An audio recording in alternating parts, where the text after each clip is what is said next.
Hi, everybody. Thanks for being patient and waiting. As I mentioned, we're very busy with all the exciting stuff that's happening for small business in California. So thanks for your patience. We have a couple more people that might be joining us, but I think we can get started. Melissa, if you can go to the next slide, just to remind everybody, I like to give everybody the Zoom thing, even though you're all pros. If you take your cursor down to the bottom of the screen, you'll see at bottom left is the mic icon. You're all muted. Unmute and mute yourself, and the chat box is somewhere there in the middle for you. Also, the other thing is if you go to the top of your screen, take your cursor to the top of the screen and do view options, you can check a side-by-side mode where you can see the slides and the gallery, and you can make that bigger or smaller, however you would like. And you're also able to pin the speaker if you want, which might be when it comes time for our entrepreneurs later on, might be great for that. We are recording, and you could share, and we'll send everybody a link to the recording as soon as we can. And with that, I'm going to turn it over to, go briefly over the agenda before I turn over to Carolina. We'll doing a welcome and finding out what's new at Cameo, do some introductions.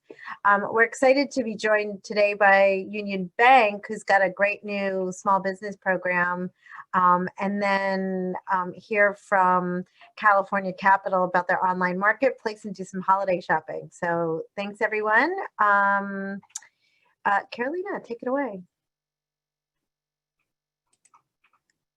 You're on mute. I unmuted myself. Yeah. So thank you, everybody, for joining us today. We're so happy to see your faces, hopefully, some of you, and just to connect.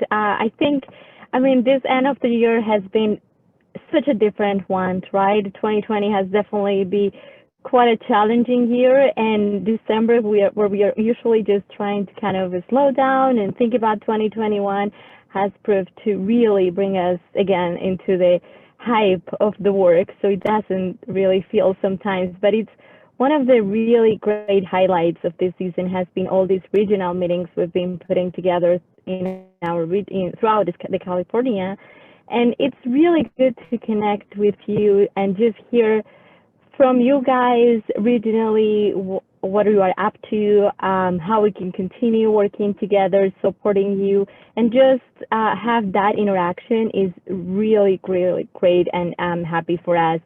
I think we know most of you, but just briefly, as you know, Cameo is the statewide association. It's your statewide association. All the resource partners that are providing support to the entrepreneurs are coming to us. So we are very excited to be able to continue developing programs and for you, and being able to receive such a great engagement on your part and just your openness to share with us what your needs are and how we can be more helpful has been instrumental in everything that we've done this year. So I wanted to welcome you all to this regional meeting with that message of thank you for helping us support you this year. Thank you for everything you're doing, and we are not slowing down. We actually still have a packed agenda, even though it's just a few weeks coming up, but there is a lot going on in our network. So we wanted just to share with you some of the things that we are working on. As you know, we've been very active, and some of you have also been participating with the California Rebuilding Fund. We've put a different trainers together. We've been engaged in how the implementation has gone, and we are planning to have a listening session just to hear from all of you about how the fund is doing, if you have any feedback that you've received from the small businesses or from your organization and your teams. So have that open conversation is always helpful as we're trying to improve our programs.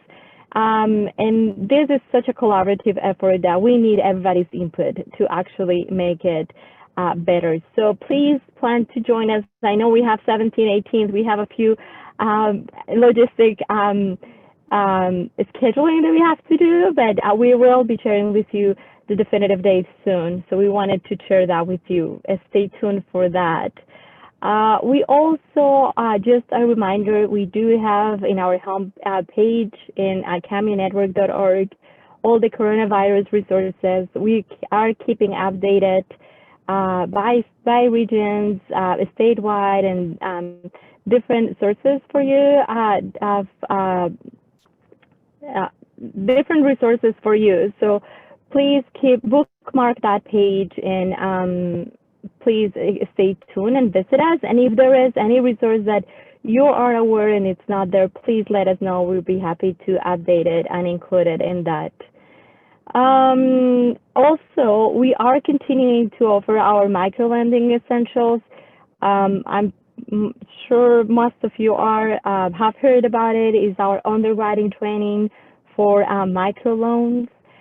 This is mainly for loan officers or for consultants that are looking to really understand better how to be more efficient in the loan packaging. And also, as the lenders are working on their lending infrastructure, it's really important to have a clear idea of how to do this underwriting of microloans.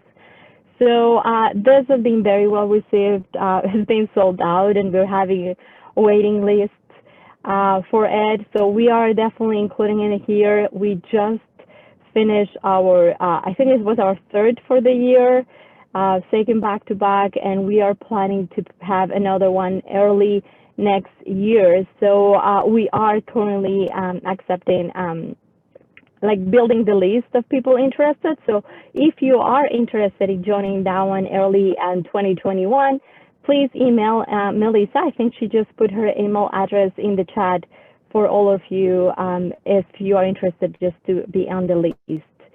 And we just want to make sure that you are aware. We heard about Governor Newsom last week announcing a $500 million state small business grant program. We're very excited about that. We are very grateful to the governor for that program. We all know our small businesses are looking to, are in much need of this capital.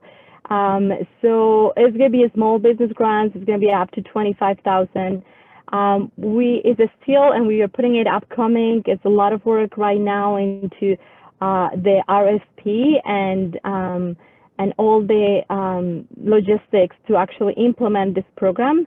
And so, you know, we are planning to partner with a lot of like the stakeholders throughout the state to be able to bring this program to all of you. But the RFP just out, people is just applying to be able to deploy these funds this week.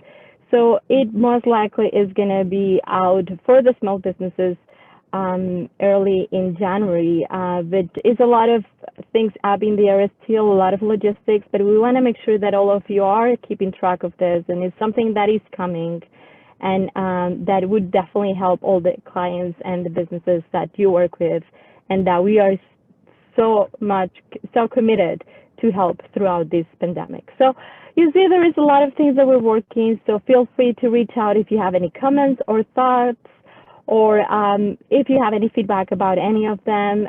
We are always open to have that conversation. So, and I think with that, I'll just turn it over to Emily for the introductions. Thank you, Carolina. Hi, everyone. So nice to see you. Thank you again for joining us. My name is Emily Gasner. I am the VP of Strategic Initiatives and Operations at Cameo.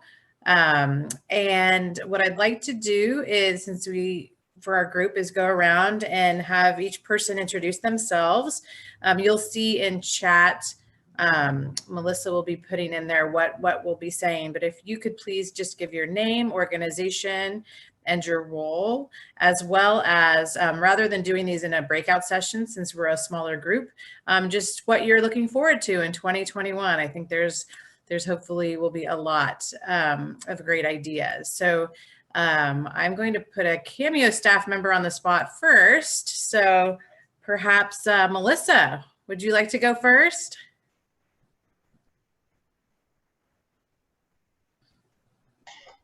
Sure. Can you hear me?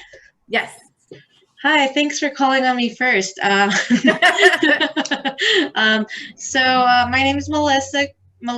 I'm of course with Cameo, and I'm the SoCal program manager, and I also help statewide. So that's why you see me here.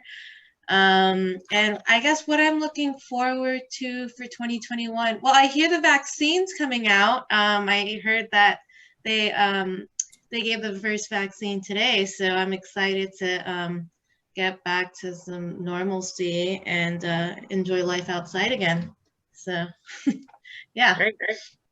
Thank you. All right. Julian, would you please go next?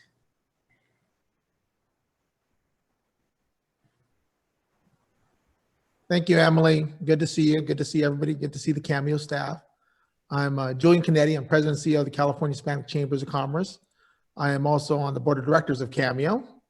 Proud to be working with that team there. So it's always good to see you guys on the screen, though, our working relationship is almost quite a bit, almost every week, something between us and Cameo going on. So, we look forward really to, number one, I think Melissa kind of said it, the vaccine, right?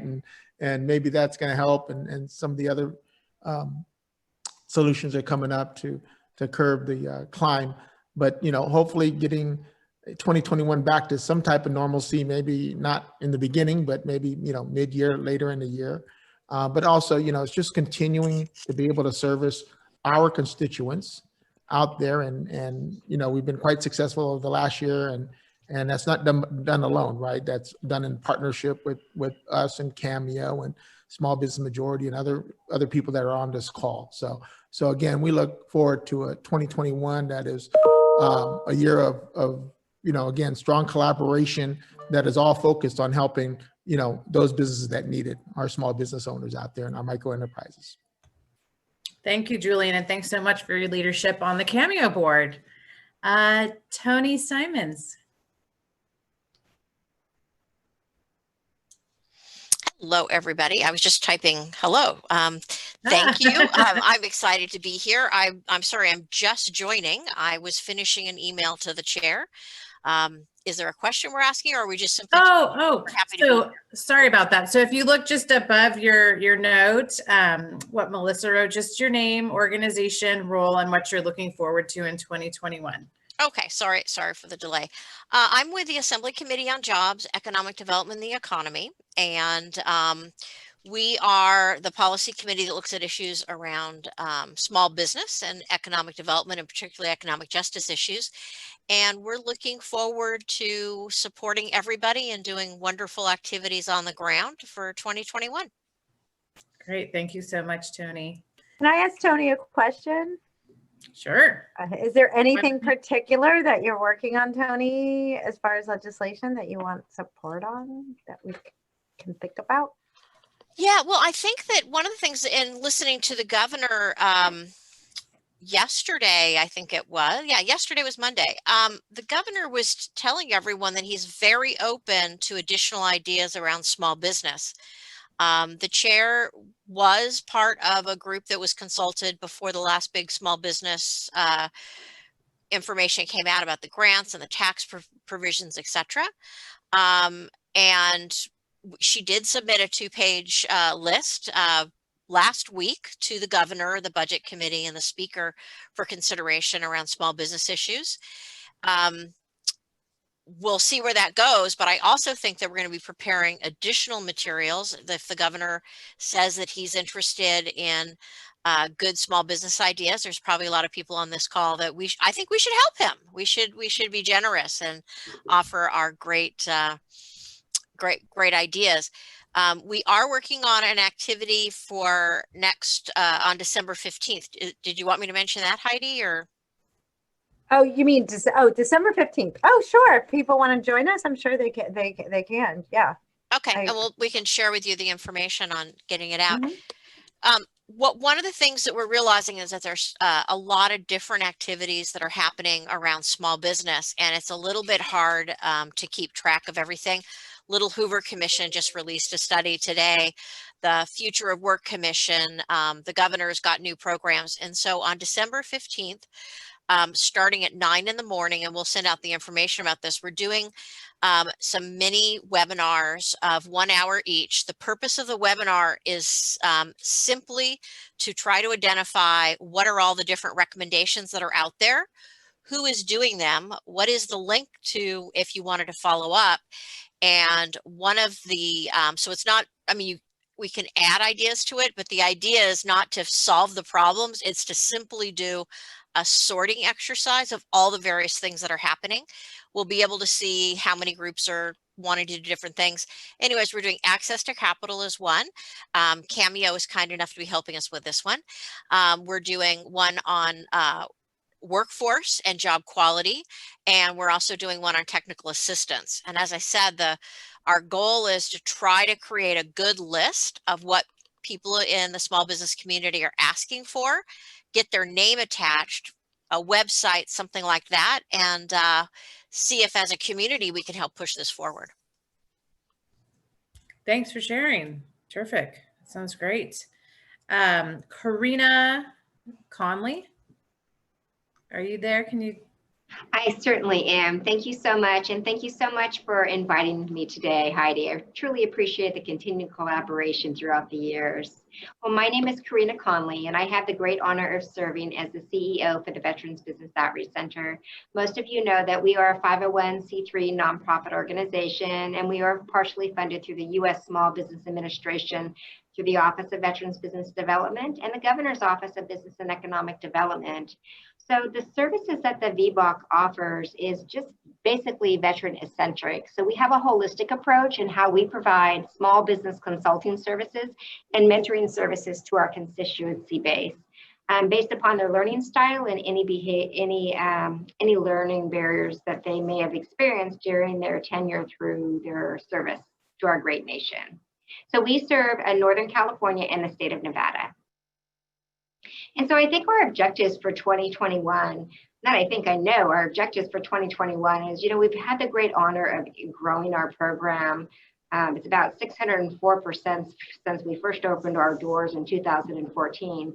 So we're starting the process of actually recruiting this year for a deputy director and also a business deputy director position. And then we're going to be onboarding about 3 more business consultants to really help our constituents navigate through and pivot through these ever-changing times and the economic changes in our economy. So that's what we're really structured to do for next year. And then obviously enhancing collaboration with our community partners, because we couldn't do it without each other, right, at the end of the day. Definitely. And thank you. And Karina, if you could send us the job descriptions whenever those are ready, they're done. Yes, absolutely. Help get the word out.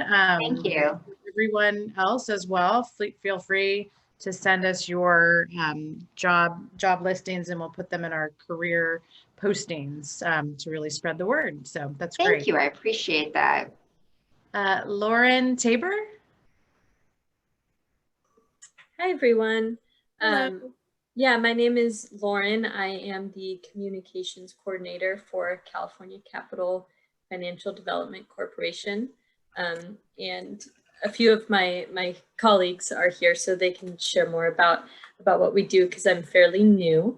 And to that point in 2021, I am looking forward to continuing to learn more about our organization and hopefully get to go back to the office and see some of the workshops and trainings that we offer in person, so I can just become even more integrated with the team. Great, thank you. Thank you. Michael Azevedo. Yeah, good afternoon, everyone. Thank you for having me. Michael Azevedo, small business sales manager for Union Bank. And I think we have a little bit of time later where I'll get to kind of dive into what that is and what we're looking to do to help out. For 2021, it would be very much along those lines. We are in a big growth spurt here at Union Bank, and especially in this small business segment. So really reaching out and reaching more clients and more small businesses. So that's my hope. Thank you. Sierra Tassini. Hi, how are you guys doing? Thank you for having me and Michael on this call. I'm the small business specialist at the Sacramento downtown location for the greater Sacramento region. And I basically handle all of the business accounts. I open, checking, savings accounts. I do lending, anything you could think of on the business side when you walk into the bank. That's what I'm doing for you to help you through that. And what I'm looking for 2020, the same as you guys, because it's such a new role that just rolled out, I'm eager to get my hands on even more businesses and get my name out of there and just kind of help everybody through these really, really hard times that are happening right now with the pandemic. Great to meet you. Thanks. Sofia Mann. Hello, everybody. How are you? My name is Sofia Mann. I am the Women's Business Center Director at California Capital Financial Development Corporation. I know that many of you might already be familiar with our nonprofit. We've been around for well over 35 years, and we provide a continuum of services through the Women's Business Center. We provide technical assistance. We have a procurement technical assistance center. We administer the state loan guarantee program from iBank. We also have a couple of micro lending programs. And so I am very happy to be here with you all today to talk to you a little bit more about some of the other programs and services that we're able to offer business owners today. So thank you, Heidi, and the rest of the Cameo team for having us. And we're very excited to be here. And for 2021, anything you're looking forward to in particular? For 2021, I am really excited about expanding our services even more. And really expanding our capacity to provide technical assistance, especially to small business owners who may have access capital as soon as the shutdown happened, whether they might have received a PPP loan or EIDL. And then we're just really ready to be there and hit the ground running with that technical assistance, and whether that be through counseling or training. But I'm really excited about the expansion. Excellent. Thanks for sharing. Sarah Harding, would you like to go next? Sure. Hi, everybody. It's very nice to meet you. I, too, am from California Capital. So again, Sarah Harding, the program manager from California Capital, like Sofia and Lauren. I'm the program manager there, and a large part of my role is to have our calendar for 2021 now, filled up with trainings and webinars, which is a large part of what the WBC offers. And so getting that all organized, trying to transition, continue transitioning everything into webinars for at least, a bit into 2021. What I am looking forward to is more people interaction, both professionally and personally. And also, as Lauren mentioned, we recently hired her and another individual on our communications team, and it's been absolutely wonderful. So I'm really looking forward to see what else unfolds with them working with us. And it's been a long time coming, and I'm really happy to have them on our team. So that's super exciting. Great. Kyla Bryant, would you like to share next? Absolutely. I was having technical issues earlier. Can you guys hear me? Oh, perfect. All right, great. I'm Kyla with Capital Region Small Business Development Center. I'm the program coordinator there, and I think at least one of my colleagues is also on this call too, but we provide technical assistance for small businesses in Sacramento, as well as the surrounding 6-county region. My role is really, and what our center's role has been right now, and what we're looking forward to in 2021 is continuing to expand our internal team as well as our consultant team, as we, like everybody else on this call, have had to navigate all these changes and be working in remote environments and all of that. So that's what we're looking forward to in this coming year. Great, thank you, Kyla. Let's see, Susan Brown. Hi, everybody. I'm Susan Brown. I work with Cameo, and I'm the VP of Training and Capacity Building. And I'm looking forward to a bunch of things in 2021, but I'm hoping my rural mountain town has enough snow to have a ski season, both for our local economy and for my exercise. needs. Thank you. Let's see, Maria Baptista. Hello, everyone. Hi. I am I am the director of the Capital Region SBDC. Kyla just gave a great little spiel on what we're doing over at the Capital Region SBDC. And I look forward to in 2021, aside from expanding our team and expanding our consultant team, but again, continuing to support and educate small businesses, to help them pivot and be resilient in 2021. Again, I also echo the normalcy comment. I'd like to be able to get back into that as well, and just continuing to support small businesses through all the ebbs and flows that are taking place, and I imagine continuing into 2021. So Great, thank you, Maria. Let's see, Lynn Wilson. Yes, there, got myself unmuted. I'm actually joining you from Oklahoma, so I'm multitasking, cooking dinner and joining the meeting at the same time. My name is Lynn Wilson. I'm with Indian Dispute Resolution Services, and we have a small business development program. So I serve as the small business development specialist, the head cook and bottle washer, you name it, I do it. But what I'm most excited about is that, we work primarily with Native communities. So COVID, as bad as it has been, has really, with all of these grants, it's opened up an opportunity of funding that the people we serve normally don't have access to. So, it's bittersweet, but I'm really excited about the grant funding that's become available, because now we are really able to help a lot of our reservation businesses. That's so important. Thanks for sharing that.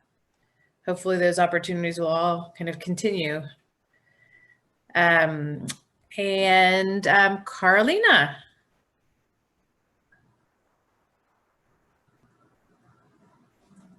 Are you there, Carolina? Oh, there you are. I am. It sounds. My name sounds weird. So sorry, I wasn't sure if you were talking about me. That's okay. So yeah, I think you know me. So Carolina Martinez, also with Cameo, and I think I'm looking forward in 2021 to first having these events in person again, and also I'm actually very optimistic about how we can all come together to continue supporting the small businesses in the rebuilding, hopefully rebuilding, and not continue to be in the relief stage of this. That's kind of like what we are excited about. Thank you. And it looks like we just had Maddie Barber join us. Maddie, if you, hi there. Hi, so sorry about that. I joined and realized that I was listed under Maria's name as well. So that's why you saw. Okay, I was wondering why there were two Marias. Okay. So my name is Maddie Barber. I also work on a team with Maria and Kyla at the Capital Region Small Business Development Center. I recently joined the team as an administrative coordinator. So looking to 2021, I'm excited to keep learning about my role and keep learning how we can best serve small businesses throughout the Capital Region. Great, thank you, Maddie. And before I have Heidi do her, say what she's looking forward to. I'm looking forward to, maybe travel at some point in 2021, or maybe my kids going back to school in person at some point. I have a kindergartner and a second grader, so maybe at the end of this year, or maybe first grade and third grade will be in person again in the fall. So hopeful on those fronts. Heidi?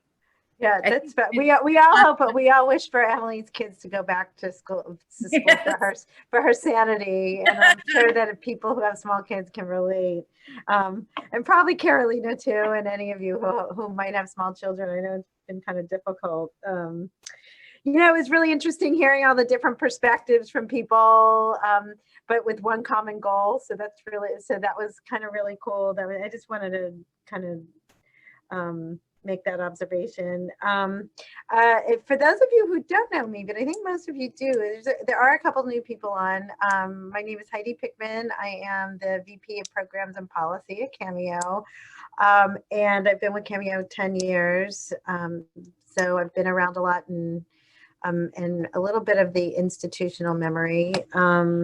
But that's slowly getting filled out by many people, and that's what I'm looking forward to in 21 is many more Cameo staff. I have my fingers crossed that we can expand our team and to continue to. Somebody also, I heard the expansion so much, and it's just like we've all been doing so much with the resources that we have, and I think we everybody could use an extra hand or two. So that's kind of what I'm looking forward to, I think, the most for 2021 on a professional level. And I want to add personal, because I think it's kind of fun to get to know everybody, is that my family's in South Florida. I grew up in South Florida, and I know, sorry. I really miss my mom and my sister and my niece. So I'm really looking forward to seeing them at some point in 2021, hopefully sooner than later. So that is that overall. And then if I can do some traveling, because, I took one road trip this year, and as somebody who's used to going all over the place, wouldn't mind doing some traveling. With that, Emily, is it okay if I just call in Danielle, who just joined us? Oh, please do. Okay, because Danielle, we're welcome. You and I have emailed. I'm going to put you on the spot. We're introducing ourselves and telling what we're looking forward to in 2021. And okay. Thank you. I was trying to be all discreet. But do you need me to turn on my camera or as is? You're fine, but if you want to turn on, you can turn on. If not, actually, I love that photo. It looks like we're just looking at you. I know, it's almost an inactive photo. I'll leave that. So my name is Danielle Marshall. I am one of the business development consultants at the Women's Business Center, California Capital Women's Business Center. I have had the opportunity to work with them for a good period of time. I want to say like over 5 years almost, Sofia. They actually are the one of the people who opened a Women Veterans One Stop within their organization. And so we connected through that. And over the past year, over a year now, I've had the opportunity to work directly with their clients and one-on-one counseling. So that's been a lot of fun. I think 2021, what I'm looking forward to more than anything is being able to go outside and socialize with friends and family again. So. Thank you. That's true. Thank you. So I really hope that everybody's wishes for 2021 come true. I hope this is a much better year. And thank you for sharing that with you and with us. And with that, I would like to move on now to introduce some friends. They introduced themselves already, but one of the goals for this meeting is really to start learning about all the organizations that are working with the small businesses. And that includes all our partners, all the banks and the funders that have been so instrumental in us being able to deploy our services. So Union Bank has been a strong supporter of the small businesses for a long time. We've had a long relationship, and I think a lot of you might have already one relationship with them. And as we've been talking to them about becoming more engaged with the network, to really being able to hear about, to refer clients or to just know more about what is available for them, they were sharing with us a very interesting new program that we thought all of you should hear about and connect with them. So we're very happy to have today Michael and Sierra to talk to us about it. So we've just with that, I'd like to definitely introduce you and welcome you and thanking you for coming today. So Michael, take it away. Yeah, absolutely. And thank you for such a warm introduction. We're very happy to be here. I'm very happy to talk about Union Bank and some of the things that we're doing as it pertains to the small business sector. And so myself, Michael Azevedo, Vice President, Small Business Sales Manager for Northern California and the Pacific Northwest.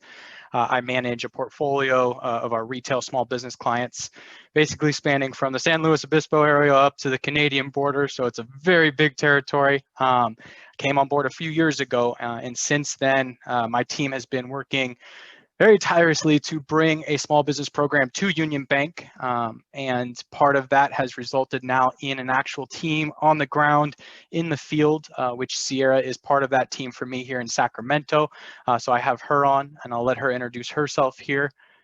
Sierra, do you want to give just a briefing of who you are and where you're sitting? Yeah, definitely. Thanks, Michael.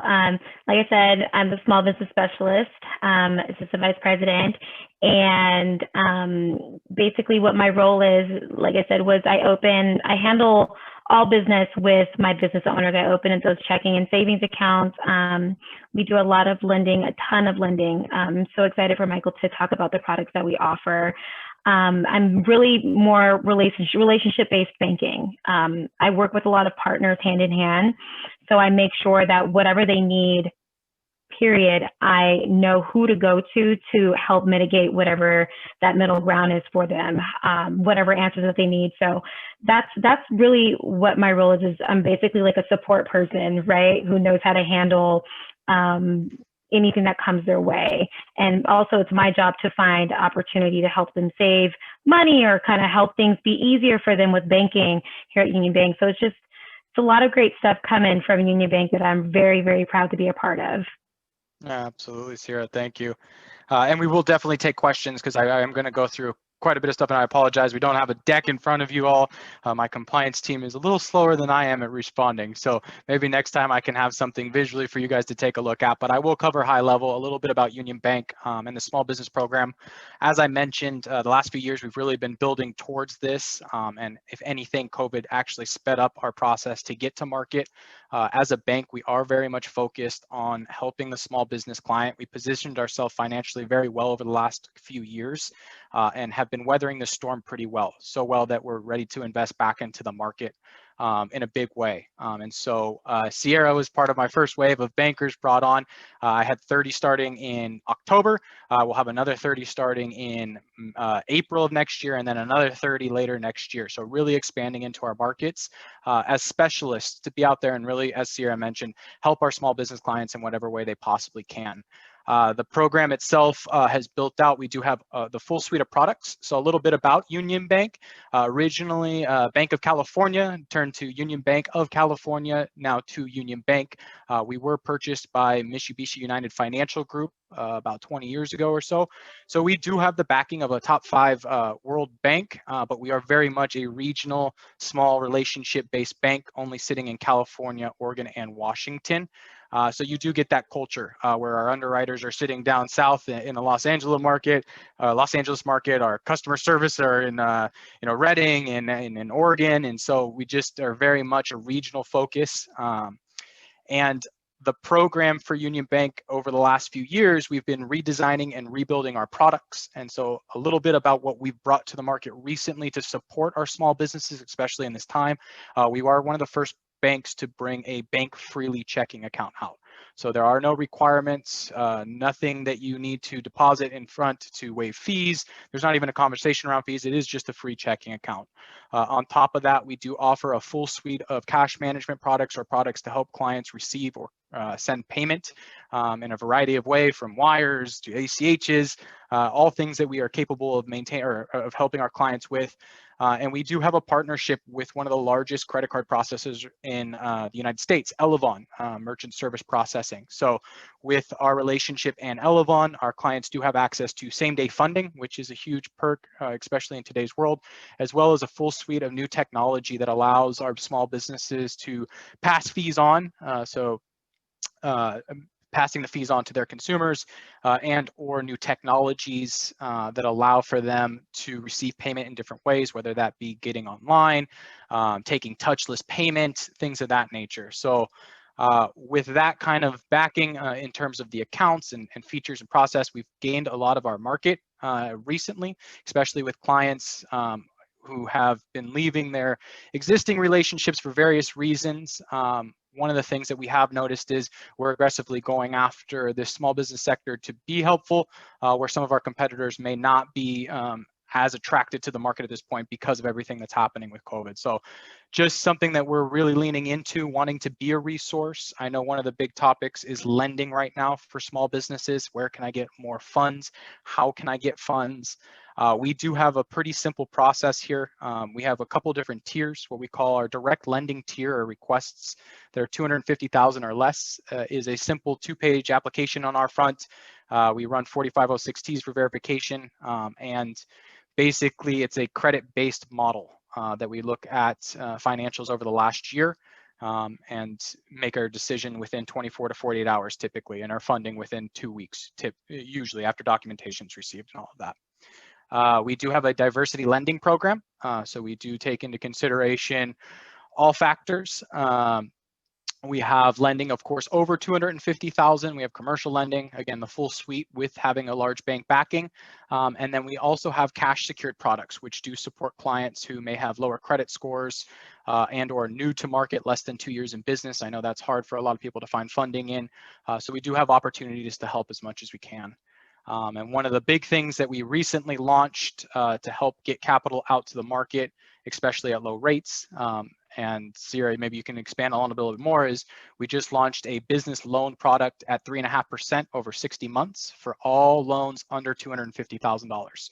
So it's regardless of credit score, as long as you meet our minimum guidelines and you are approved based on a monthly debt to income calculation, you will receive that 3.5% on a 60-month term from $10,000 all the way up to $250,000, which we've seen a lot of traction, especially in the Sacramento market. And Sierra, maybe talk to us a little bit about what you've seen specifically there in that Sacramento area.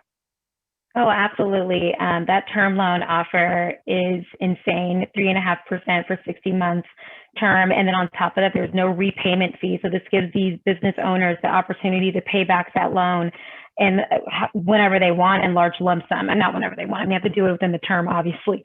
But that's huge, you know, because most of the time, you know, they are fixed to make those payments, you know, that the bank is requiring them to make. But they can make larger payments or just make the minimum payment required for that.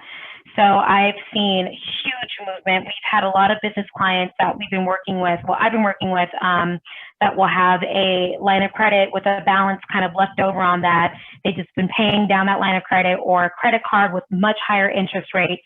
And now we're giving these clients the opportunity to say, hey, transfer that balance from that line of credit or credit card, whatever have you, and put it on this term loan, 3.5% for 60 months. I mean, you're paying really low. I mean, it just makes sense for me. So a lot of business clients have just been eating this up. I've had so many applications left and right.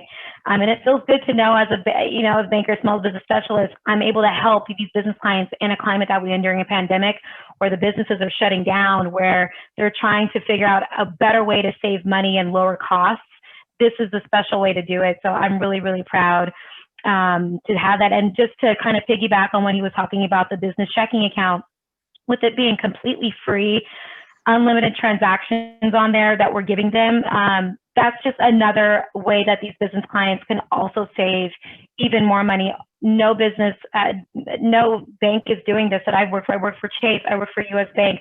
There's nothing but fees on these business accounts, and there's never been a way that I've seen where they can actually like waive it.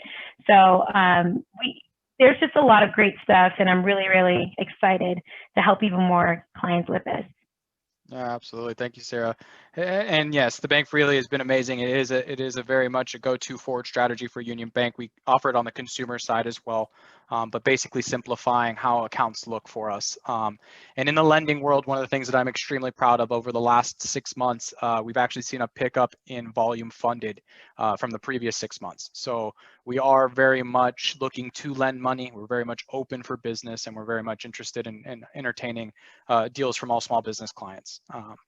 And I think the last thing I'll touch on before opening up for questions, and Sierra mentioned it, is a relationship-based bank. And this is something that everyone will hear when they walk through a Union Bank door for sure. We do first and foremost, make sure that our clients are taken care of and do everything we possibly can to meet those needs. So, you know, if there is something that we can bend backwards to, we obviously try and do so. With underwriters just down south, it's an easy phone call away from us, or just that regional field does allow us to give that kind of attention. And then even more so with adding people like Sierra and our specialists into the market, really just dedicating ourselves to that small business segment. So with that, I'll open it up for questions. Who has questions? I have a question. Yeah. Thank you so much. And I think that's so terrific about the 3.5% rate loan. So congratulations on doing that. That's really wonderful. Could you talk a little bit about your FICO minimums for your different products, just so that folks on the line can have a sense of, you know, where to direct their clients? Yeah, absolutely. Our unsecured product, so and this is really that 250 and under space. FICO minimum is 700 currently. We do have some overlays in place. Typically it is a 660, but for right now it is a 700 minimum FICO. We are running it off of an internal algorithm.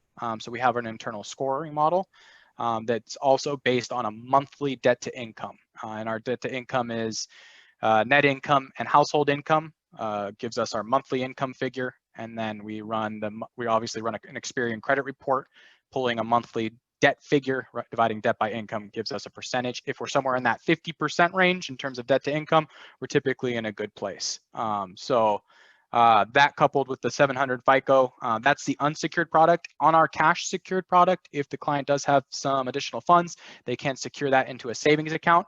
We have no minimum on FICO and or DTI really kind of puts all the credit underwriting aside, and the security with the cash allows us to do a lot of interesting things.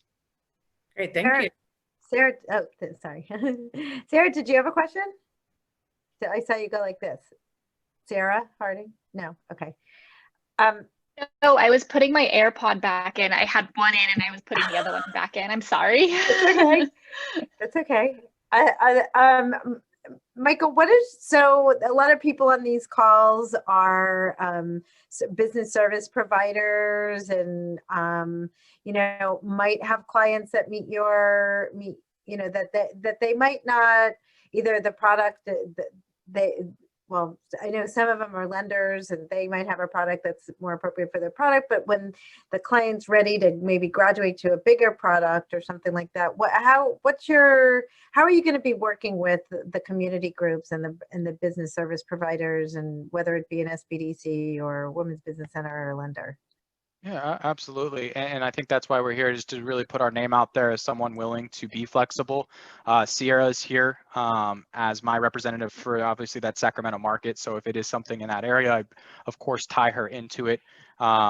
If it is, you know, a relationship where you have, you know, a lending product that you're offering someone and they're needing additional services like a bank account, you know, merchants processing, we're happy to take that and of course wait, and if they need to graduate into a banking product later on, we can definitely facilitate that at the appropriate time. We're here to be a partner first and foremost.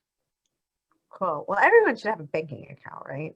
Our members don't do the banking account thing, so at the very least, you know, Michael, do you think you and Sierra would put your emails into chat so people could contact you? 100%, absolutely. Yeah, absolutely. Great. Do other people have questions for Michael or Sierra, or? Yeah, I actually, Heidi, just to follow up on what you were saying, I'm wondering if we should get Sierra on some of our different distribution lists. The state does, you know, pays through the SBDCs, the women's centers. Oop, Tony, you froze. A lot of the people that are on the call for our great relationships. So we want to make sure that Sierra is aware of all the emails and the phone numbers, so that not only the 3.5% sounds great. So making sure that business gets connected to some of the other services that the state's doing, so that we're making sure that they're got good bookkeeping and, you know, all that other kind of stuff that's going to make the business successful. Yeah. Great. Absolutely. Yeah, that sounds like a great plan. I know Sierra is very eager to get herself very much ingrained in the Sacramento market and be a resource for everyone and partner in whatever ways we can. Awesome. Sierra, where are you from originally? Yeah, you know, so I like to say I'm half from Sacramento, half from Vallejo in the Bay Area, because half of my childhood I was in Vallejo, Daly City, kind of back and forth there with my dad and mom, and then after that I graduated from high school here in Sacramento. So excellent. There we go. Yeah. So deeply ingrained in the in the scene. Well, for sure. Yeah. Excellent. Well, thank you for joining us, and stay with us and learn more about. We have some great entrepreneurs that are starting to log in for a little bit of holiday shopping, and but before we get to that and the really fun part, well, Sofia's fun. Let me just put it out there. She's a fun person. I love Sofia. She's great. She's done really wonderful things for the WBC at California Capital. Really have grown their program and really has taken it on as her own, as Deb's role has evolved at that organization. So with that, I'd love to bring on Sofia and to say hello. And Melissa's going to share, she's got a couple of slides and tell us what's going on. There's some exciting new things going on at California Capital too. So. Awesome. Thank you, Heidi. Again, thank you for having me. Yes, if you all know who Deborah Muramoto is, then you all know that I am filling some very large shoes. But that also means that I have had the privilege of working with somebody that is deeply ingrained in the small business world, and I've been learning a lot. So California Capital has been around for 35 years. I know most of you know that. Next slide, I think I have a list of some of the programs that we have to offer. As I mentioned in the beginning, the Women's Business Center has been with California Capital since 2012. I have been with the Women's Business Center since 2015, and it has just evolved and grown tremendously. It has grown by our team internally. It has grown by the number of subject matter experts that volunteer their time to provide pro bono services. It has grown in terms of our counselors and consultants. And so it has just been really a dream to watch, and I'm just excited to be a part of it. We offer government contracting services at California Capital, lending programs, and Dream Builder, which I like to talk about a little bit, which is a really awesome resource for those of you that may not be familiar with it. Dream Builder is a program that is free to anybody that can access our website, cacapital.org. And it's a program that allows you to build your business plan going through 13 different modules. And it is a cloud-based tool that you can log in and log out of from wherever you want. And just continue to work on your business plan or work on it with a mentor. Each module prompts you to think about your business in a different way. So that way, when you're going back to respond to that module, you're responding to it in a way that somebody who's reading your business plan might need to read it. So it's a really great resource, a really great program that you can offer any client that you might be working with, or regardless of what stage they're in. There's no harm in refining or revisiting your business plan.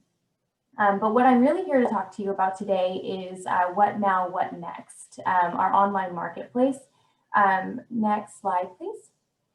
We have partnered with a really awesome women-owned organization known as What Now, What Next, and they built an online marketplace that is free of charge to women-owned business owners that basically provides them an additional way, support form of exposure.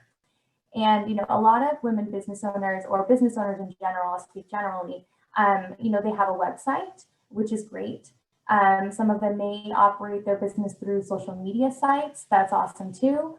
But for those that may not be familiar with social media or may not have the means or the funds to create a website, this is something that we have been able to offer our women-owned business owners, not only so that they can refer clients to a space where they can showcase their products and services, but also because we wanted to create a place where we can source and house women-owned businesses publicly. So all of us here, we maintain our internal databases, and we record demographics about who it is that we're serving. And when a funder, or at least in my case, when a funder or a sponsor or somebody would like to know about those that we are working with, we tend to go into our internal database, which is great, because we're still able to provide that information.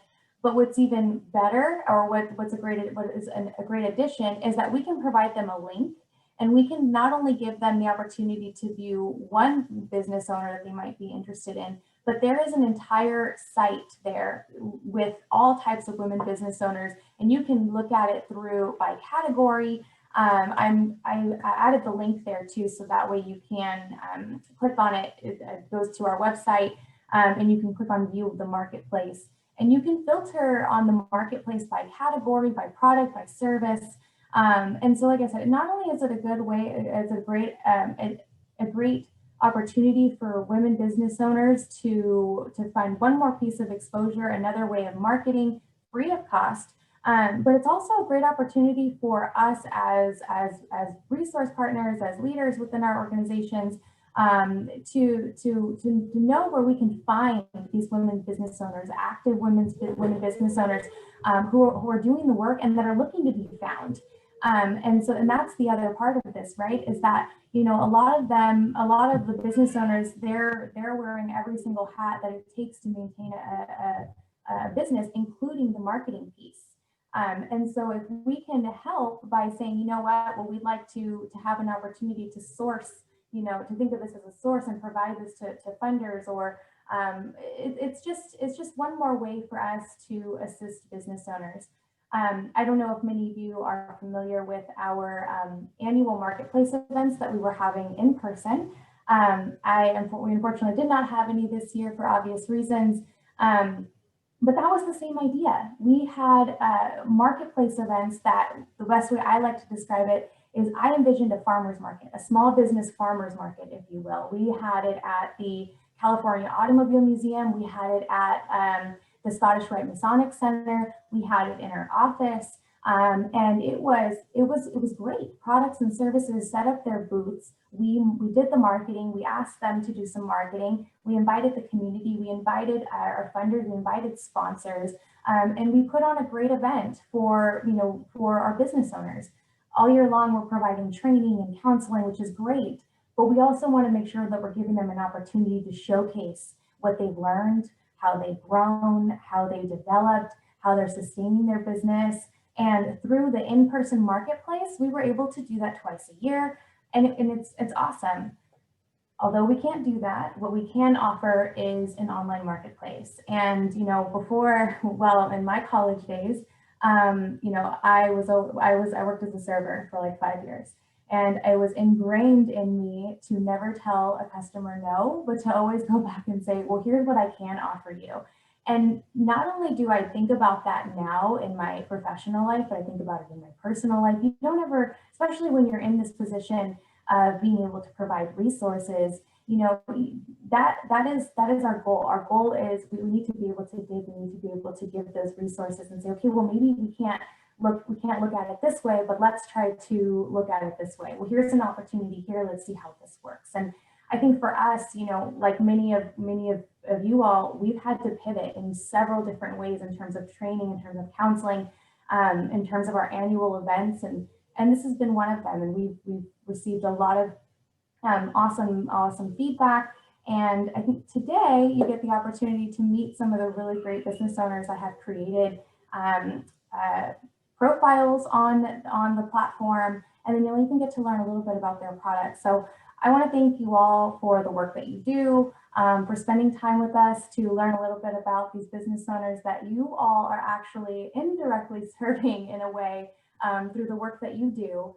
And so with that, I will pass it back over to Heidi, and thank you again for welcoming us to this webinar. Oh, awesome. Sofia, what a great intro. And I just want to highlight something, a little bit of summary of what you said, a little bit in the framework of how Cameo thinks is entrepreneurial success, and that's in the 5 C's: coaching, capital, connections to market. And then we have Tony here for Tony Simon for policy, which is climate, and the 5th one is culture.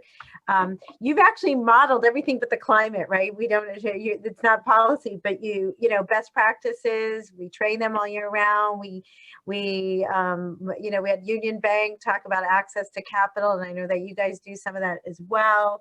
And as well as this is connections to markets, bringing people and connecting clients with customers. That's another service, so it's kind of really creating the entrepreneurial culture and the culture by bringing it to all these different places all around Sacramento. So really creating the ecosystem. So that's it just occurred to me as you were doing it, this is like this great example of helping entrepreneurs thrive. And so with that, we come to the fun part of our meeting, and you guys, I've spoken to 3 out of 4 of these wonderful entrepreneurs, and they're all great and all have some really interesting things to tell. This is meant to be a little bit of a, oh great, Tony's going to add to the list of holiday shopping guides. This is a place to have fun, ask questions. If you want to hear more about their story, we'll get to a little about that, and we want them to be able to show their wares. We're going to give each one about 10 minutes or so, which gives us a little bit of wiggle room. If what we do here at Cameo, we shop local, shop small. We really are promoting that and really believe in that and try and live that. So with that, I'm going to turn it over to our first entrepreneur.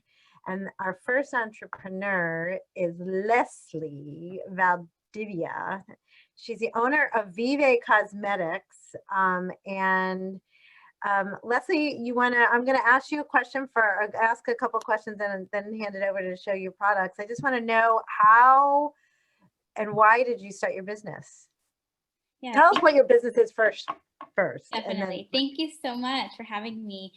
Again, my name is Leslie. I'm the co-founder of Viva Cosmetics. We're a Latina-owned and operated beauty brand celebrating the Latinx community, Latina women of color through beauty and culture all in one place. Our products are vegan, cruelty-free, paraben-free, really great quality ingredients in this product, and they're made in the USA. So we pride ourselves in not only creating a brand that our community feels represented and seen in, from the founders all the way to models and everyone in between, but also having access to great quality products. And kind of how I got into business with my co-founder is really out of seeing the need in the market and community. I, as well as the co-founder, avid beauty enthusiast, and I've been wearing makeup since I was 14 years old. But I came to the realization that I didn't see a brand that actually truly understood the nuances of identifying as Latina and how diverse that experience is in the first place. The Latinx community is from 30 plus different countries. We have different types of Spanish. We look different. Latina has no skin tone. And I didn't feel there was a company that truly portrayed that in a positive way. And that's kind of how Viva Cosmetics came to be about. Joanna and I have neither beauty background or e-commerce or retail or any of that experience, but really we've been on a learning journey. We launched this brand in 2017. So we're going on to year 4. And it's been a wild and learning journey, but it's been very worth it when we get DMs and emails from customers saying that they never felt seen before our brand, that they never felt a lipstick look good on them for their skin tone until they found our lipstick. So that's really the fuel that keeps us going. And really more recently, we've been getting a lot of DMs from people expressing how our lipsticks have brought joy in this time of COVID. There was one customer who has said that they bought a red lipstick in the memory of their grandmother that passed away this year. And they bought that red lipstick because it reminded them of their grandma. And, if anything that we're in business is to bring a moment of joy, especially in these times. That truly touches me and really, keeps the fire going and when times get tough, that's really what motivates us, our customers. A good answer. That's a great answer. And I have a note here. I'm going to unpin your video because it says your bandwidth is low. I don't know if that will make any difference and go. But we hope you'll still work. So, and how did you find a little bit quicker on how, like, what you've learned from California Capital and how they've helped you? Yeah. So yeah, we're so grateful to California Capital. So this year we got a loan, an SBA loan of $80,000, which is the biggest funding we've ever received. We started this brand in 2017 with $10,000, again, an SBA loan from a different community lender, and we were able to pay that off. But now,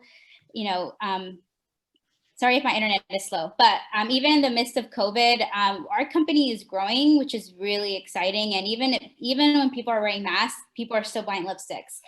So that really shows the power of like our brand efficacy and what the company represents.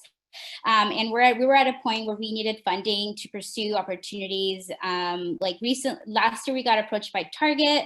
Unfortunately, we said no, just because we weren't ready financially or inventory wise. So we're really hoping that with this $80,000 loan that we're able to perhaps go after these opportunities if they come again, and really expand our reach with our community and our customers. We've been able to grow our social media following to over 50,000 people without any marketing dollars. So now we're really looking at ways to scale using this money. And I've connected with Charles, who's a business advisor at the Women's Center for a while. He knew me since we were like nothing. We were starting to kind of figure it out, get our ducks in a row. So we just maintained that relationship with Charles and just the team there. And again, we're really in the midst of COVID. We're so thankful that we were able to get this funding to, have create more opportunities where we need to. Awesome. Show us what you got. Yeah, so I would love to show you a little bit. So I'm wearing a color right now, obviously. This is in the color chingona, which means badass in Spanish. So it means badass woman. So it's a hot pink color. Again, how do we create products that bring smiles, but also are culturally relevant? So this is our color in chingona, which means badass woman. We have our packaging looks like this. So it's really meant to be inspired by the Latinx culture, which is bright and fun and floral. Looks like this. And it says our company tagline is beauty with culture, beauty with con cultura. So all of our packaging and products are super fun, super visual. And these are some of our lipsticks. Again, this is the color that I'm wearing. And these are just some of our best sellers. Unfortunately, we actually, since we're a growing brand, we didn't plan inventory quite well. So we are actually sold out of many lipsticks due to the Black Friday, Cyber Monday season. But we definitely are still in stock. We're still promoting what we have. This is another lipstick component, which is our creamy lipsticks. And basically all we sell right now is lipstick. So we've been able to grow this company based out of 2 product categories, which is really exciting. And all of our products are vegan, cruelty-free, paraben-free. They're made in the USA.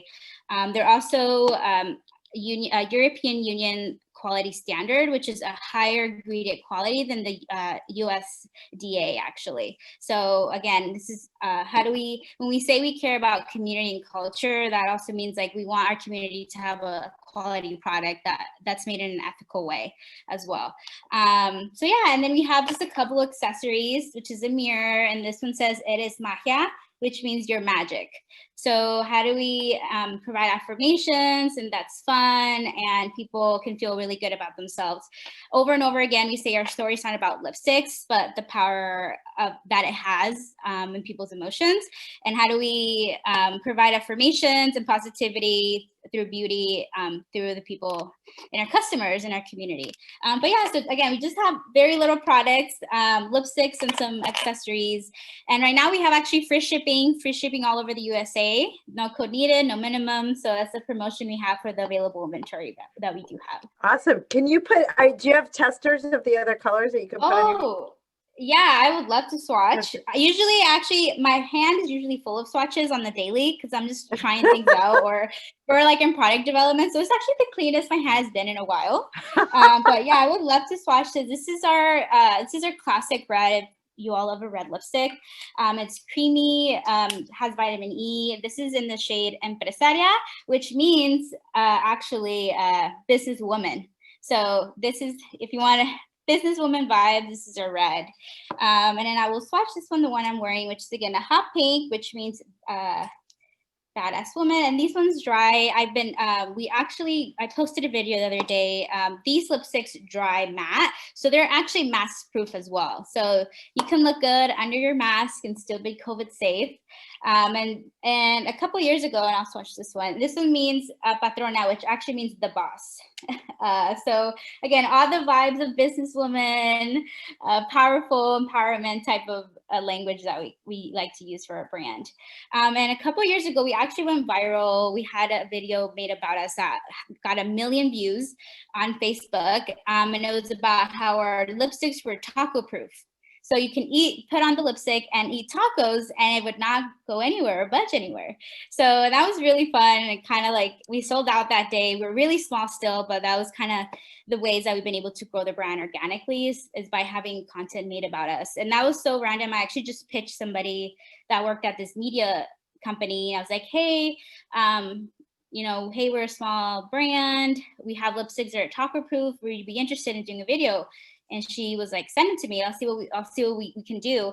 And a couple weeks later, she's like, hey, here's the video. I made a video about how they're taco proof. And I was like, oh my God, it actually worked. I didn't think it was going to go anywhere. And then next thing we knew, it was like 1 million views on Facebook and we had sold out. So that was really awesome. Awesome. Well, you have to send the link to that. Those are great. And definitely. The link, Melissa popped the Viva Cosmetics website into chat. We hope you stay with us. That is a great story. Very quick, just answer really, really short because we're, they stay, but they're good for you. Like they're not, I know a lot of the stay put lipsticks have bad things in them. Yeah, so these are, again, transfer proof. This is actually a non-toxic formula, again, European Union standard. So it's a quality product that's going to stay put on your lips. So we're really proud about that. Ladies, I'm getting one. Definitely. I need that. Excellent. Well, thanks. Does anybody have a quick question for Leslie or I'm going to move on to, it doesn't only have to be me asking the questions. Going once, going twice. All right. You know how to find her on vivacosmetics.com. Yes.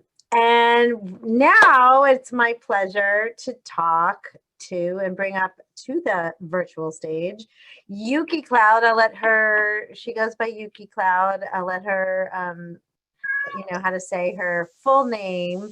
I'm sorry. We have Ariana first. Sorry, Yuki, you're up next. Ariana's next. Ariana Ferguson of Soul Teas and Spa Products. Ariana, tell us one, what your business is, and two, how you started and why. Yeah, thank you so much for having me. It's been really crazy, so I'm glad that we get to connect in this way. I started my business, technically, I would say 4 years ago. I did this huge chop on my hair and I started experimenting, looking for ways to grow my hair as fast as possible and nourish my roots. And I didn't want to use anything crazy like extensions or anything like that. So I just started going after all these really natural remedies, and it kind of just opened up into this world of natural and herbal medicine and beauty and skincare. And I started to, you know, I used myself as a guinea pig at first, and then I started sharing with my friends, and they're like, why are you not selling this stuff? And I was like, I don't know, like, it's just, you know, it's something I do at home, like, you know.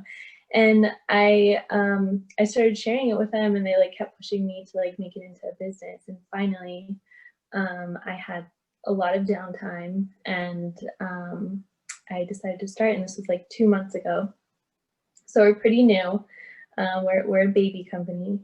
But with all of our products, there's something really like ritualistic. Nothing that we offer like can be rushed, like even down to like our body butter. It's like a really thick, like creamy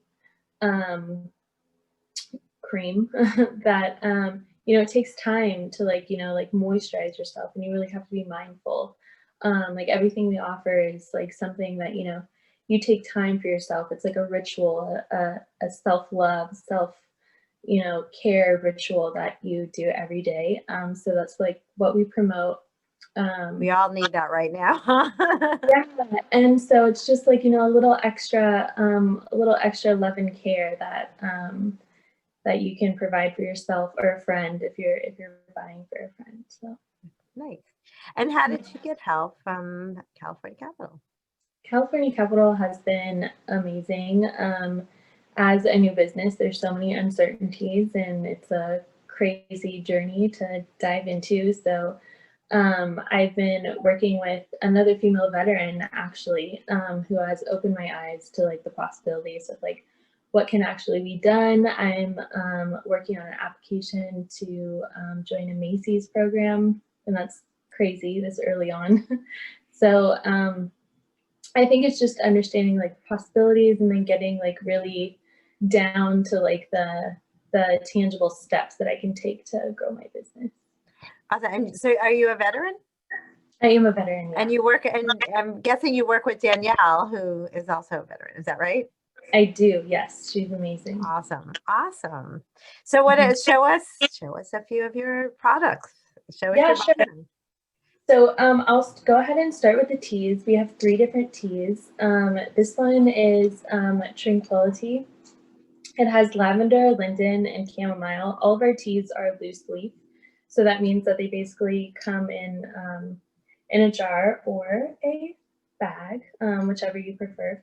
And you steep them in your hot water until you have the consistency and flavor that you like. The Tranquility is really like relaxing tea. It's great like at nighttime, before bedtime. I drink it almost every day. And this one is Vitality. It's more of like energetic. If you guys are familiar with a South American drink called yerba mate, they like will drink it all throughout the day, and it's just like a nice little boost. It doesn't have like that kick of caffeine, and it has like a nice like come down. It's not like a sudden like drop. And I've mixed that with mint and ginger root, so it just has like that spicy like kick to it. And then this one is called Adore Me Tea, and it's a wonderful tea for women who are on their cycles. It has hibiscus, rose, and cinnamon in it, so it tastes a little bit like apple cider, which is really nice in like the winter months. But it's also really good for you. It boosts any issues that you're having with blood, so like diabetes or high cholesterol. Hibiscus is amazing for. So, and who doesn't love rose? A lot of the same herbs that I use in my tea, I use in my products. So this is a bath soak. It has Epsom salt and Dead Sea salt. The strongest scent is the ylang ylang oil. So it's just a really calming, like soothing smell. Oh, thank you. Adore Me Tea, yeah. And it also has lavender, chamomile, and rose petals in it. All the herbs that I use are actually locally sourced here from Sacramento, and they're certified organic. So that was like a really huge deal that I wanted to make sure, that I wanted to make sure that that we were following, and I will hopefully work with that supplier as long as I can as they grow. So Star Wars Botanicals, if you ever need herbs, they're amazing. We also offer a lash growth. This is a serum that can be applied to the base of your lashes at the roots, your eyebrows. Some people apply to their hairlines.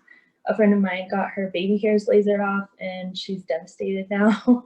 So she is using the lash growth to get them back. And I'll keep you posted on progress. I'm looking for before and after pics from her. Guys can use it on their mustache or their beard. This has, again, a lot of the same ingredients, but these are oils.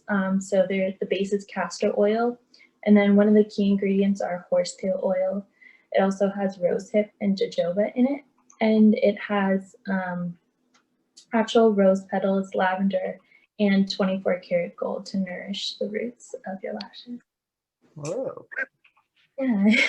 And then this is like one of my favorites. I have been using this for basically my whole life, I guess. If you consider it's a family tradition, and I guess it's just like a cultural tradition as well, to use rose water as like a facial toner and spray.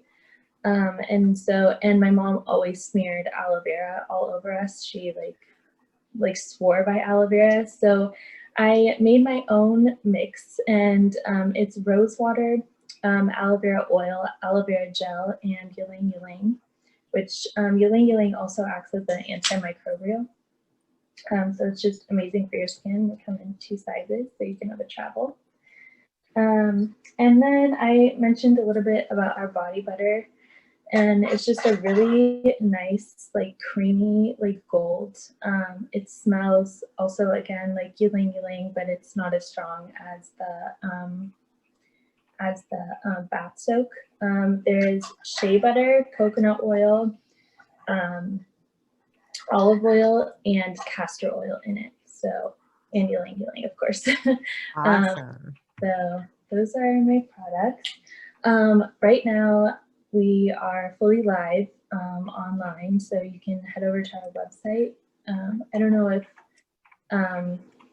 you guys are going to get like a link to the sites or anything like that, but it's sulh.life. That's our website, and you can also find us on Instagram under that tag. Thank you. Yep. Yeah. Awesome. Great. A quick question for Ariana. Sure. Does anybody have a quick question?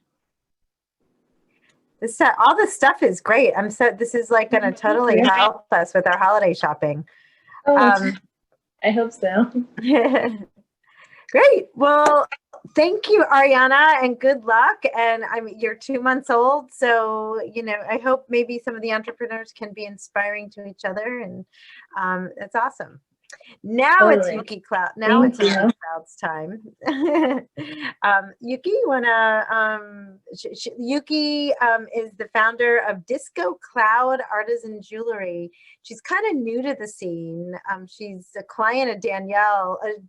Danielle's a client of hers, and when we talked, she said she was really excited to hear she didn't understand and know that there was this whole world of help out there. So Yuki, you want to just tell us how you started your business, a little bit about your story, and yeah, absolutely. First of all, I'm just gonna say I love jewelry and I love lipstick. It makes me so happy that businesses are actually doing well and thriving, and I'm really impressed that you guys are acknowledging, like, I'm not ready to take on like Macy's or, all these deals that come at us. And today is the first time that I actually had mate, because I'm totally addicted to coffee. And yesterday I was so tired that I just ended up crashing. And my husband was like, hey, babe, try this new mate. You're not going to crash like that. And I had 2 cups this morning and I feel great. So shout out to mate and shout out to makeup. But yeah, my name is Ugam Bayar Yuki Cloud. And I'm a Mongolian American artist, interdisciplinary. So that means I do multiple different things. However, my love is metalsmithing and jewelry design. And I'm originally from Mongolia, but I grew up in the States. And I actually ended up moving to Sacramento 2 years ago because my husband is from here. And I love Sacramento for so many reasons, but I really think that my business, by the way, it's so tiny. It's like a micro business. And I literally started with like $4,000 of my savings and bought all the tools I needed. And of course, I've got help from people, my family and friends and such. Until this year, I was doing everything myself. And when I met Danielle, I was like, oh my God, there's a whole world of like help. So I'm really excited to check out what y'all have to offer. But anyways, back to jewelry. I actually had a sales job that led to a metal smithing apprenticeship. And my employer at that time was doing super well, also a small business, and asked me if I could help her at the shop. And I was like, I don't have any metalsmithing experience, you know, and I decided to give it a try. And I just had a natural knack for it. And I just love working with my hands, and I love making jewelry that makes people feel good. You know, just like every day you can just pop something and you're like, bam, like my outfit is made, you know. And I also wanted to make high quality products that are made out of solid metal for people of all ages, especially younger people. I remember being a teenager and I couldn't quite afford, you know, real silver and gold and stuff like that. And I would end up buying cheap stuff that I would throw away later. And I basically wanted to make it accessible and cater to as diverse audience as possible. And 95% of my sales have come from in-person events. So I did a lot of pop-ups. I was invited to West Elm and just a lot of other local neighborhood stuff. And I love it. I have a lot of fun. However, with the pandemic, it's really forcing me to make those changes that I've been wanting to go online and have a sustainable online shop.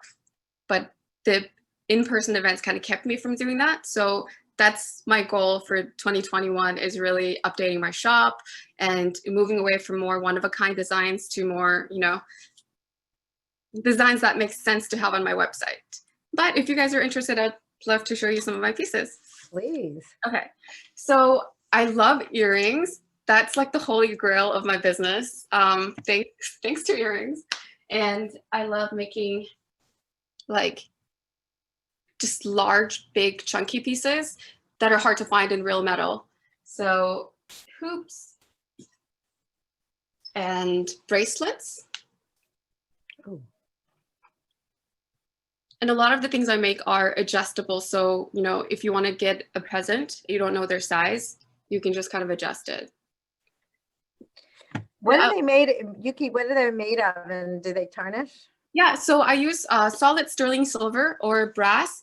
And basically, if it's not like solid gold or rhodium plated, all precious metals oxidize. So it really depends on how well you take care of it. If you wear it every single day, store it away, no problem. Actually, the more you wear it, taking a shower, washing your hands keeps it nice and clean. Yeah, I notice if I don't wear my earrings, they get all. But so I start off with sheet metal or wire. So that's where a lot of these pieces are made from. And then I would cut them, shape them, solder them, hammer them, all that fun stuff. So here's just a few pieces. So I have a lot of earrings. Wow. And are these on your website? Oh, it's pretty rings. Very small percentage is on there because it's one of a kind. However, I will list the events, the pop-up outdoor events I'm doing, or you can always contact me and I can make them again. Okay.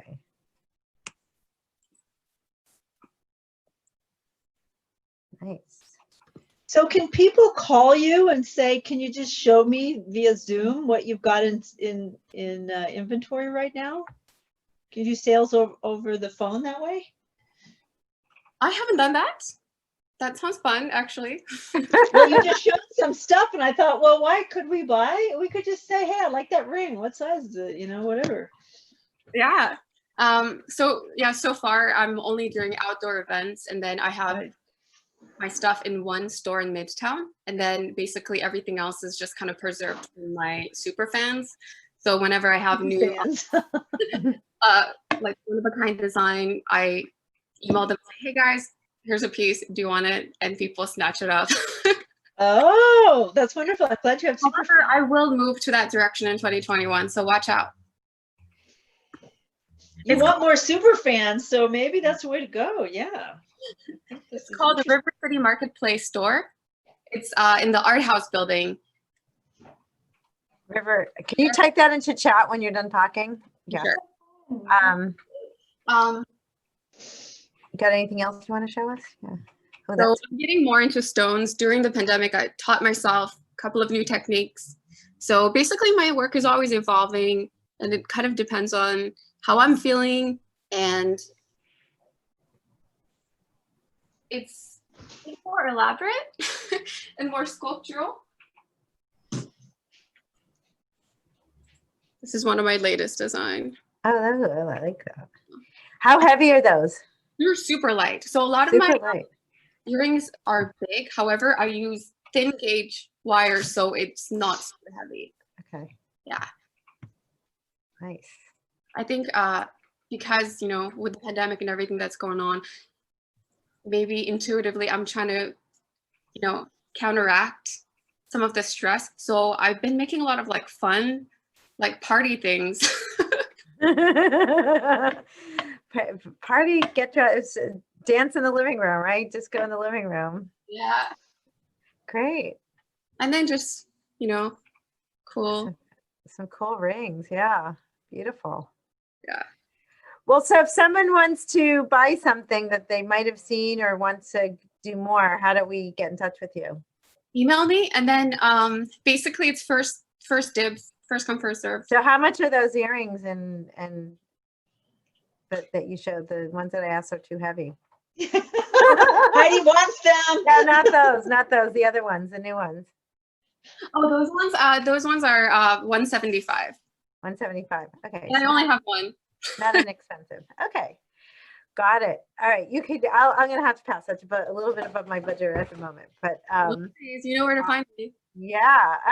Great. Well, Yuki, thanks for your energy and positivity and doing, some great, excellent, beautiful jewelry. I love all the products. They're so I know, wonderful. This is great. And oh, Tony wants to know, we have one more entrepreneur, Tony, and then we're gonna we can ask you a question, which is your biggest impediment for getting started and overcoming. That's a really good one, but let's hold that till afterwards, because I want to bring in, if she's been super patient, I want to bring in Megan Wyatt, who is the founder of Wit and Whimsy Toy Store in Granite Bay. So she's not Sacramento proper. She's and I want you to start off by telling us how old you are and how it's going in your, and like what the reaction is in the neighborhood. Not how old you are, but your business.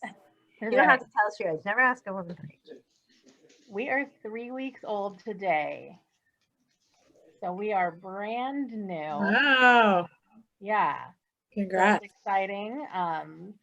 We've been getting a really good response from the community. A lot of people are coming in and then sharing our social media on their social media or in their next door group or in their mommy group.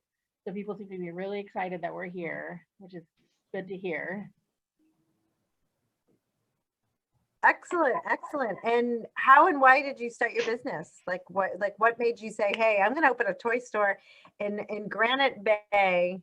And what did you see in what was going on there? So I have always wanted to open a toy store. My first job when I was 16 was at a toy store in Citrus Heights. And ever since then, that's just always what I've wanted to do. I just can't think of a more fun job than at a toy store, you know? And earlier this year, I lost my job and I was helping my friends who own the gift shop next door to me relocate from Rocky Ridge to Granite Bay. And they said to me, you know, it'd be really great next door is a toy store. And I said, someday, that's a good dream. I'll keep working at it. And every reason I had why I couldn't do it right now, they had a reason why I could absolutely do it right now. And so one day I came home and said to my husband, I think I'm opening a toy store. So have they been kind of your mentors? They have definitely been a really big help. Yes. They've definitely tried to help me navigate some of the, some of the issues that arise as a new small business owner. And what about oh, sorry, go ahead. I also had a lot of help from Charles at California Capital. He really helped with my business plan and trying to get a loan, and he was a big help to me as well. Awesome. And tell me what you said about your reception in the community, because I thought that was really interesting, especially your rural business and what that means to your community. Yeah, we have been getting a lot of customers coming in really talking about how they're trying to shop local this year. They really want to shop small business.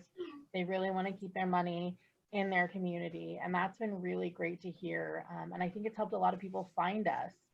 People are posting online, where can I buy toys that's local, or where can I buy X, Y, and Z that's local? And, for toys, people are sharing us. And that has been, I think, really huge for us in helping get the word out about us, because we're so new, and people aren't meeting in person like they would be and kind of chit-chatting about, different things.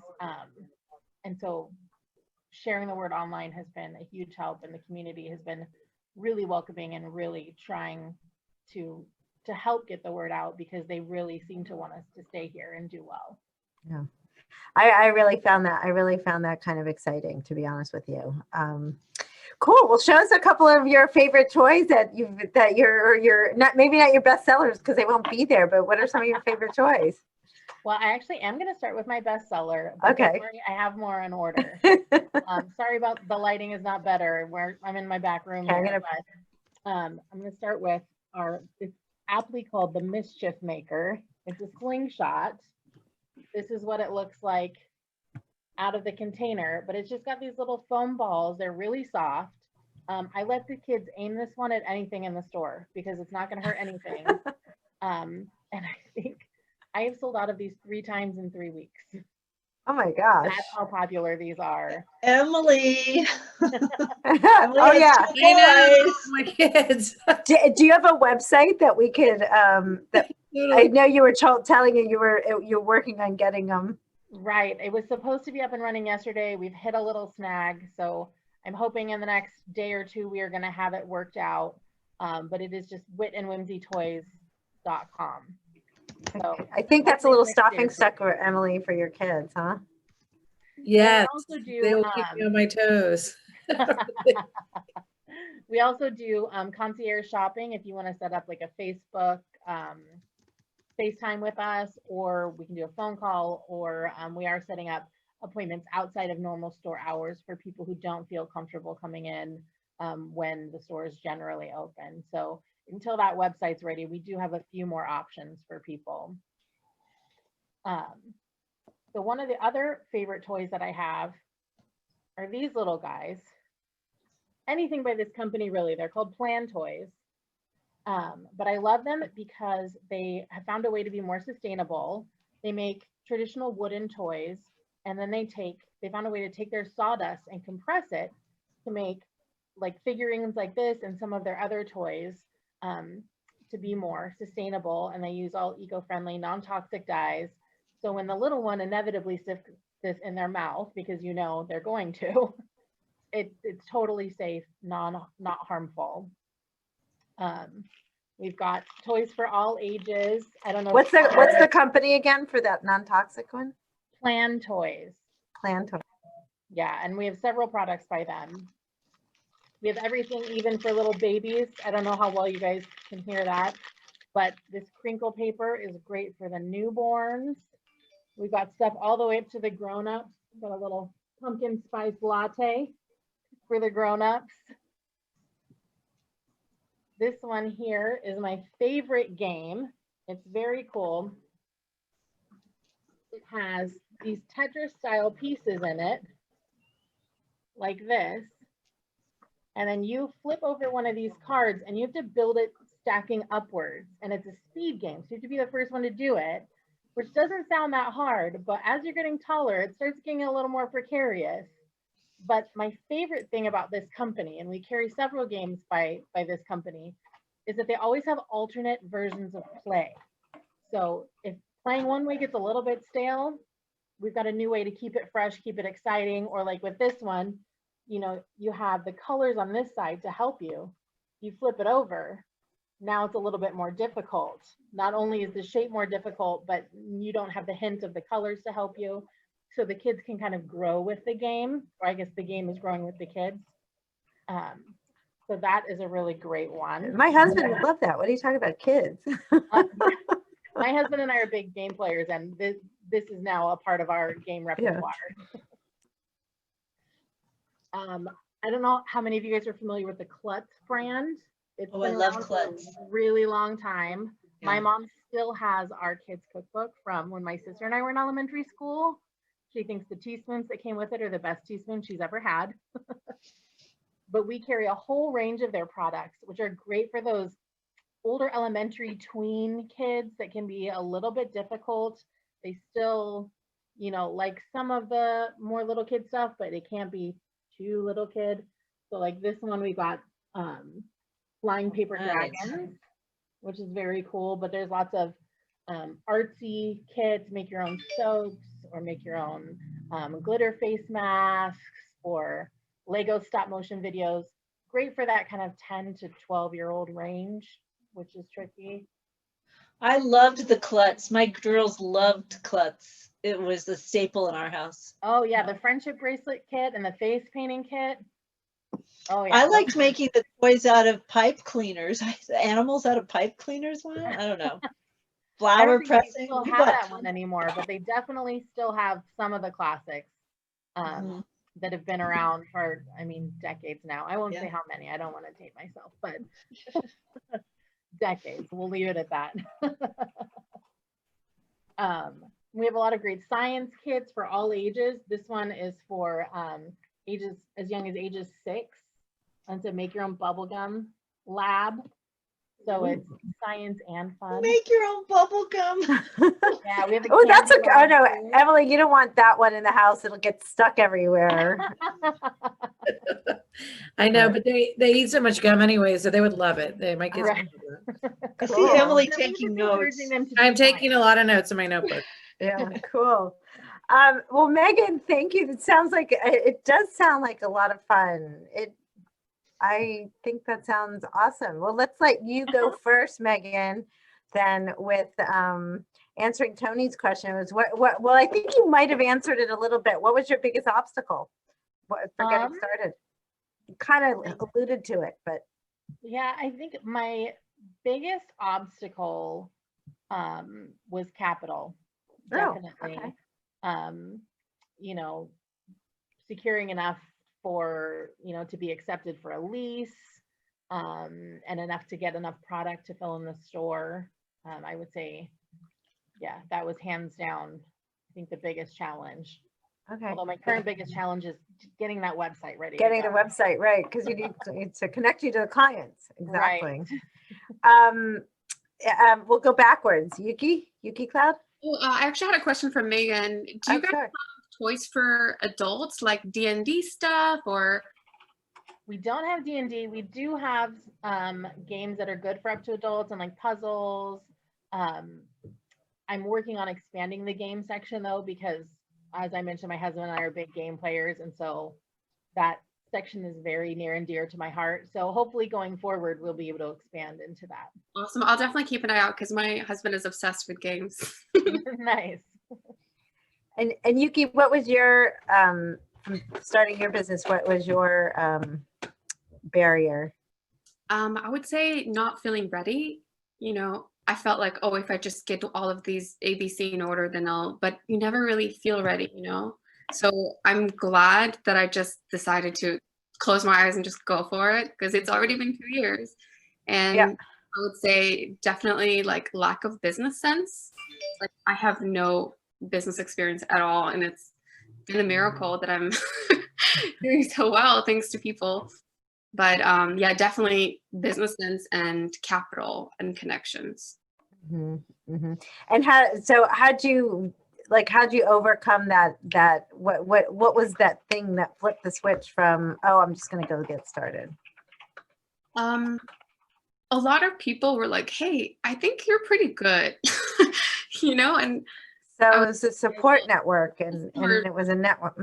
So let's just get started. Yeah. And then as I progress and evolve, I'm telling myself like, hey, every year it's getting better. So I always tell people, even if you're scared, don't worry. It doesn't hurt to just give it a try. Great. And I think we lost Ariana, so we will go to you, Leslie. Yeah, I think that when we first started out with, I think it was access to capital. And as I mentioned, we started with the $10,000 loan from another community lender, which I don't think we would have gotten if I hadn't had work there. So I was an ex-employee of this community organization, and I think it would have been harder to access that money if they didn't know me personally. And then I think also, to echo some of the other things said, we're still working through business knowledge. Again, I didn't have any cosmetics, product development, e-commerce, all of that has been a huge learning curve. And really, we've used Google a lot. Google is my best friend. And it hasn't been until year 3 that we've been able to get into like accelerators, where we've been able to get more connections with business mentors that we've never had before. That's something that I'm still working on, to having a mentor in the beauty industry or e-commerce retail space. I'm still looking for one. So I think that's a challenge that hopefully we can tackle next year. Cool. And there's a question in chat. Sierra is asking, did any of your business bankers help you through your pain points as a business owner? Let's ask them first. Sierra, they're very small businesses. Do you guys have a business banking account? Because if you don't, you should. But let's start. Do you have a business banking? Do you have a business banking account? Me? Sure, Leslie, go ahead. We definitely do. Yeah, and that was one of the requirements that we had to for the SBA loan. So we've actually have all of our ducks in a row in that way. But we're still figuring out our finance practices. But we bank through Wells Fargo, but we want to shift to something more local, like Safe Credit Union here in Sacramento. So that's kind of on the horizon. But we don't really have a relationship with our banker, or I don't even know who it is. It's been a long time since we set up this account, like 4 years ago. But again, we've developed relationships with the community lenders and the community organizations instead. And what about you, Megan? Yeah, we actually bank with Safe Credit Union because they're right next door to us, which is why we ended up going with them. It comes in handy when I need to make change. But we've developed a really good relationship with the employees there. I don't know that they have necessarily helped us through any pain points, but just definitely developing the good rapport with them has made some things a little bit easier, I think. And Yuki Cloud? My business is honestly way too small for me to have a business account yet, but I will in 2021. I love credit unions, so I'll probably go with that. Yeah. Cool.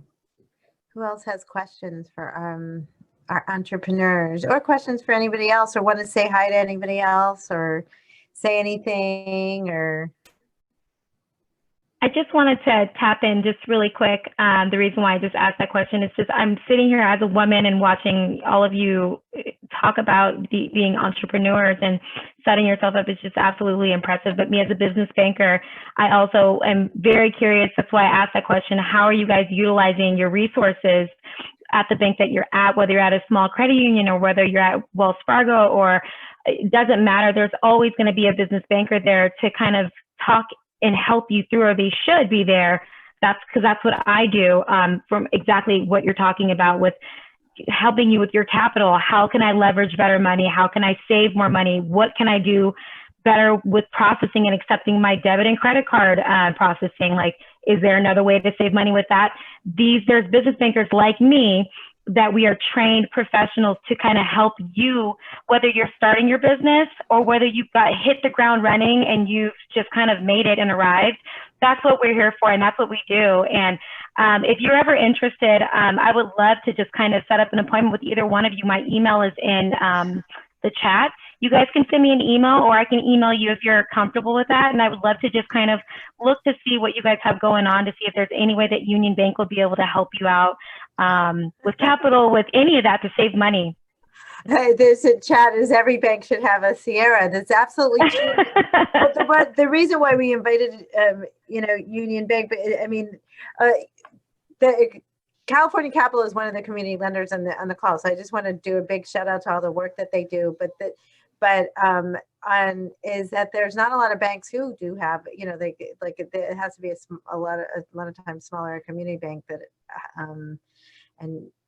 people might have figured some of that out with some of the things that have gone on this time. And I do also want to call out the fact that the guys have left, so I can say this now, is this, and I've been on so many calls with women, and it's just great to see, especially I see some young, I know I look young, but I'm not as young as I look. It's great to see so much young energy and, taking power and taking, really kind of taking control of your finances, your destinies, and all that kind of stuff. So it's really inspiring to me. And I want to do a big shout out to the entrepreneurs, because you are the reason that all of the rest of us are on this call. Like you're the reason we do what we do, and we're trying to make that support network as strong as we can so that you can succeed. And so I want to thank you for taking the time. I know an hour of your day, to talk to a bunch of service providers isn't necessarily, when you're not working on your business, but I do want to say thank you.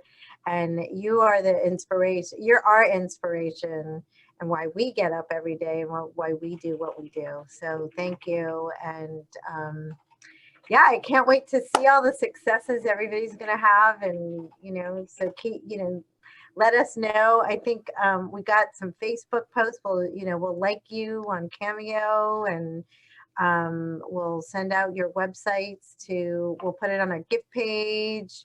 And so, yeah, if anybody else has anything else they want to say, or, just happy holidays, buy local, anything else, I'll shut up now.